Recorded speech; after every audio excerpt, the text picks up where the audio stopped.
Revelation 13 in the Word of Yah reads, "And now in my vision I saw a beast rising up out of the sea, and it had 7 heads and 10 horns, with 10 crowns on its horns.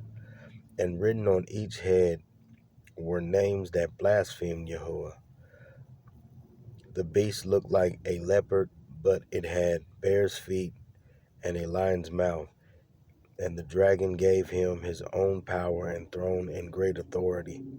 I saw that one of the heads of the beast seemed wounded beyond recovery, but the fatal wound was healed.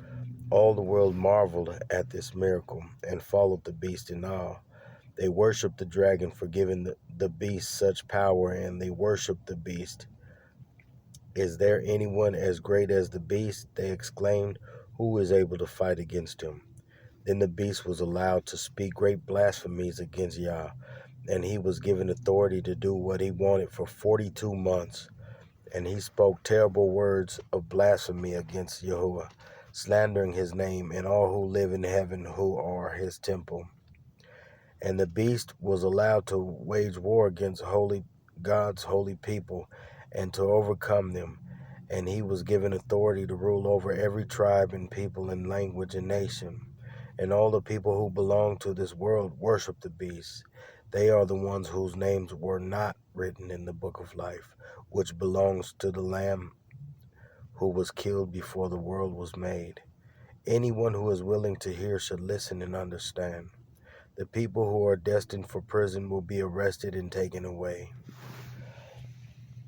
Those who are destined for death will be killed, but do not be dismayed, for here is your opportunity to have endurance and faith." Then I saw another beast come up out of the earth. He had 2 horns like those of a lamb, and he spoke with the voice of a dragon.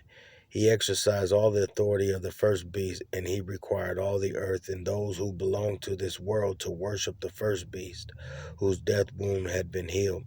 He did astounding miracles, such as making fire flash down to the earth from heaven while everyone was watching. And with all the miracles he was allowed to perform on behalf of the first beast, he deceived all the people who belong to this world. He ordered the people of the world to make a great statue of the first beast who was fatally wounded and then came back to life. He was permitted to give life to this statue so that it could speak. Then the statue commanded that anyone refusing to worship it must die. Repent, metanoia, for the kingdom of Yah is at hand.